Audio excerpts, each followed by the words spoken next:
Attention. At first glance, you may think everything's normal.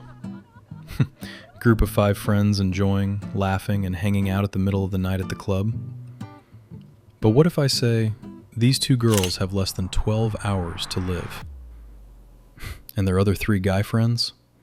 Well, they are predators who were just lurking there to take advantage of these poor women. 2 young women, best friends, walked into a club at midnight chasing nothing more than a good time. No worries, no warnings. It was a Friday night in Los Angeles, the kind of night the city was built for. Lights, music, laughter, just the electric pulse of a city that never sleeps. The CCTV footage at 5 a.m. tells a different story. They walk out, but they don't walk out alone. Flanking them are 3 men, strangers. And on the surface, everything looks fine. They're smiling, the kind of scene you'd scroll past without a second thought. But here's what makes your blood run cold. 10 hours later, one of the girls was found dead, cold, and the other, completely blacked out. That grainy, time-stamped footage, that casual laugh caught on camera at 5 in the morning, that was the last time anyone would ever see them alive. Now investigators are left with 2 haunting questions that hang over this case like a shadow. Where were they taken? And who were those 3 men? Disclaimer. The following story is based on information gathered from public sources and real events.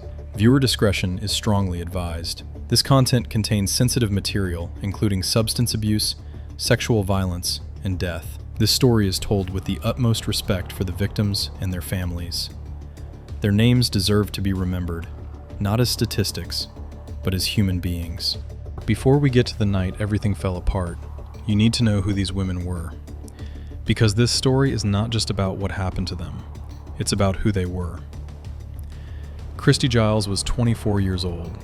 She grew up in Alabama, the kind of small-town girl who her father called his absolute best friend, and he meant it.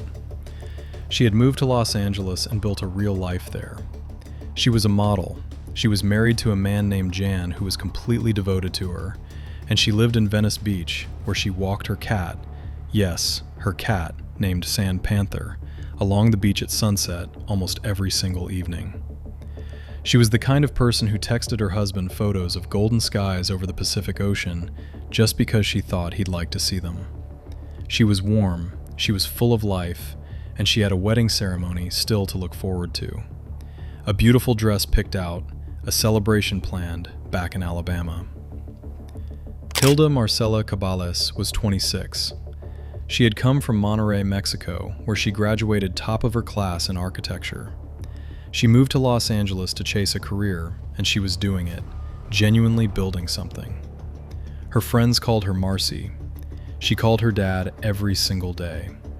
She had a little dachshund named Thomas. The 2 of them met through work, both in the world of design and aesthetics, and they clicked immediately. They had the same energy, the same ambition, the same love for Los Angeles and everything the city had to offer. And let me be clear about something, because it matters. These were not reckless women. They were not naive. They were 2 smart, experienced young professionals who had been living in LA for years and knew how to take care of themselves. They looked out for each other. That was their thing. On the night of November 12th, 2021, they decided to go out. Just a normal Friday night. It was the last normal thing they would ever do together. Christy's husband Jan was away in San Francisco visiting his father. So Christy spent the early evening the way she loved most, walking Sand Panther along Venice Beach as the sky turned orange and pink. She took photos of the Pacific and sent them to Jan. They texted back and forth. It was ordinary. It was sweet. It was the kind of evening that you don't think twice about because you assume there will be 1,000 more just like it. After that, she met up with Hilda and another friend for a girls' night out. They started at Soho House in West Hollywood, one of those exclusive members clubs where the entertainment industry crowd gathers.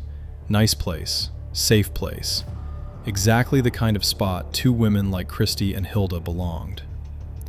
After midnight, they moved on to a warehouse party in East Los Angeles. Now, I know when some people hear warehouse party, they imagine something sketchy. But in LA, these events are completely normal and incredibly popular.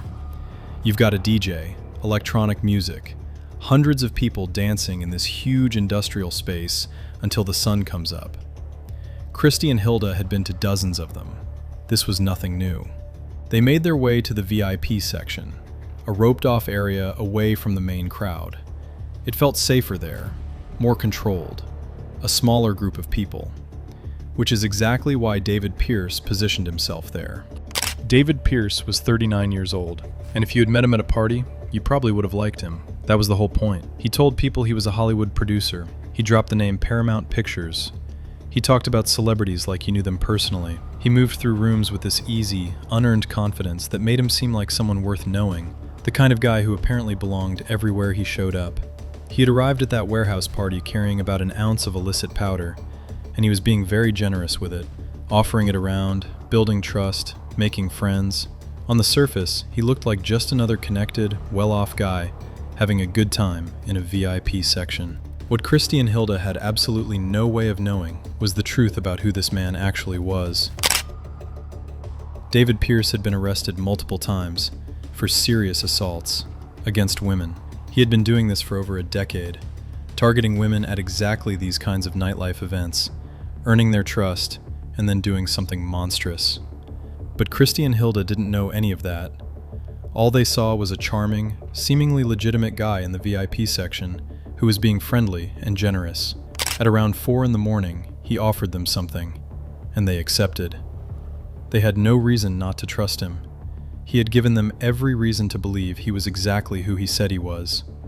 They were two smart women who looked this man in the eye and made a judgment call based on everything he had shown them. The powder he gave them was not what he said it was. At 4:30 a.m, the security cameras outside the warehouse caught the moment that changed everything. Christy and Hilda walked out of that party with Pierce, his roommate Brant Osborne, and a photographer named Michael Ansbach. All 5 of them got into Osborne's car. Now here's the thing about that moment. On any other night, leaving a party with a group of people to continue the evening somewhere else is completely normal. It happens all the time. There was no obvious alarm to pull, no clear red flag waving. These were people they had spent hours with, the same VIP section, the same conversations.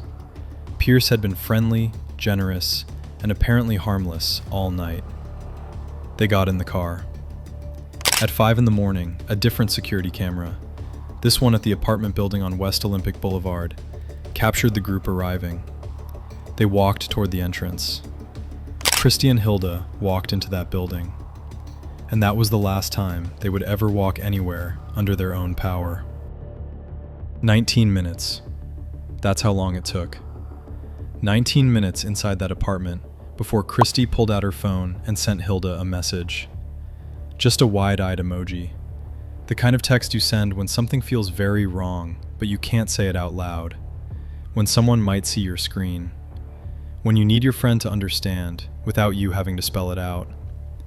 Then, 3 words. Let's go. Hilda responded immediately. I'll call an Uber, 10 minutes away. Both women wanted out. Whatever had happened in those 19 minutes inside that apartment had triggered every alarm inside them. They were done. They had a plan. The car was coming. At 5:38 a.m, the Uber pulled up outside the building. The driver waited. 1 minute. 2 minutes. 3. The front entrance of the building stayed dark and still. 5 minutes passed. Nobody came out. The driver left. Something had stopped Christy and Hilda from reaching that car. And whatever it was, whatever happened in those 19 minutes, whatever was put in that powder, it had taken away their ability to walk out of a building they desperately wanted to leave. A neighbor in that building later told police they heard moaning coming from Pierce's apartment. Sounds of someone in pain. Not just for a few minutes, intermittently on and off, from 10:30 in the morning until 4 in the afternoon. Almost 6 hours. The neighbor never called 911. I want you to really sit with that for a second. 6 hours of someone audibly suffering through a wall, and the person on the other side of it never once picked up a phone and dialed 3 digits. 3 digits is all it would have taken. 3 digits could have saved 2 lives. But nobody called. Meanwhile, across the city, and then across the state, the people who loved Christy and Hilda were slowly beginning to realize something was very wrong. Jan woke up in San Francisco on Saturday morning and saw the texts Christy had sent him overnight. He wrote back. He waited. Nothing came. He checked the app. They had one of those phone location sharing apps that couples sometimes use, the kind of thing that feels like a small domestic habit until the day it becomes the most important tool you have. Christy's phone was pinging from an address he didn't recognize, 8641 West Olympic Boulevard. He had never heard of that address. Christy had never mentioned it. Something felt wrong in the way that things feel wrong before you can articulate why. Then the location changed. It moved to Southern California Medical Center. Jan called the hospital immediately. They confirmed Christy was in the emergency room. He booked the first flight back to Los Angeles, his mind racing through every worst-case scenario, trying to prepare himself for something he couldn't actually prepare for. He called Christy's family on the way to the airport to warn them. Something had happened. He didn't know what. It was bad. Christy's mother called the hospital herself. 5 minutes later, she called Jan back. Christy was gone. She had been pronounced dead at Southern California Medical Center. She was 24 years old, and the circumstances of how she got there made the hospital staff's skin crawl. A black car with no license plates had pulled up to the emergency room entrance sometime around 5 in the afternoon. 2 masked men told staff they had found a woman passed out on a curb somewhere nearby and wanted to be good Samaritans by bringing her in. They left immediately. No names, no phone numbers, no way to identify them. They just dropped her body and vanished. Hours later, a second man, unmasked this time, dropped Hilda off at a completely different hospital across the city, Cedars-Sinai. Same story. Found her on the street, just trying to help. He was gone before anyone could ask a single question. Hilda was still alive when she arrived, but she was in critical condition, her body overwhelmed by the toxins that had been put into it. She fought. For days, she held on. On November 26, 2021, Hilda Marcela Cabrales died. She was 26 years old. Her little dachshund Thomas was at home, waiting for a woman who was never coming back. Now here is where investigators started to piece together exactly what had happened, and what they found made this far more disturbing than a tragic accident. The autopsies on both women found a lethal mix of narcotics, synthetic opioids, and a sedative. And here is the critical detail. That sedative was not at the warehouse party. It wasn't something they had taken earlier in the night. It entered their bodies after they arrived at that apartment, which means it was deliberately administered to them in a location Pierce controlled after they had already tried to leave. And then there was the surveillance footage from the apartment building. The cameras caught Pierce leaving the building, pausing at the entrance, looking left, then right, making absolutely sure no one was watching, then going back inside, then coming out again, carrying the women, one at a time, to the waiting car. He had gloves on. The car had no license plates. He drove to 2 separate hospitals on opposite sides of the city to make the connection harder to trace. He wore a mask at one of the drop-offs. He gave a fake story. He said nothing identifying. He disappeared. Think about how much planning that requires.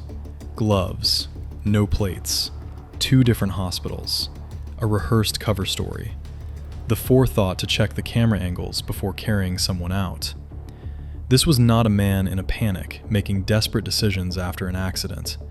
This was a man executing a plan he had clearly thought through in advance. And when investigators searched Pierce's apartment, they found drug paraphernalia, but not the specific substances that killed Christy and Hilda. Those were gone. Cleaned up. Disposed of.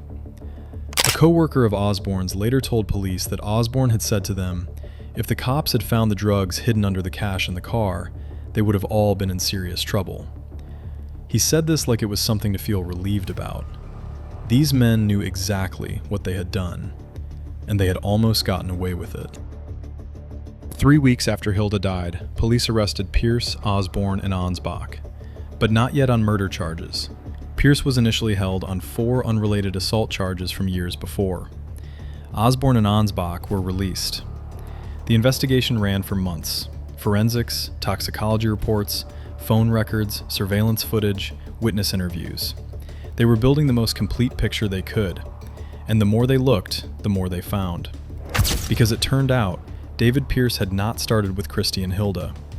He had been doing this for over a decade. 7 other women came forward. 7 women who had been through a version of the same thing, met Pierce at a party, trusted him, accepted something from him, and paid a terrible price for it. Some of them had reported it at the time. Some hadn't, because they didn't think anyone would believe them, or because they couldn't remember exactly what happened, or because they blamed themselves. In May 2022, 3 more counts of assault were added, bringing the total to 7 documented victims. In June 2022, Pierce was indicted on 2 counts of homicide. Osborne was charged as an accessory after the fact. Both of them pleaded not guilty. The challenge for prosecutors was real. They had no physical evidence of the laced drugs in the apartment because Pierce had gotten rid of it. They had to prove he gave the women those substances, knowing they could cause serious harm.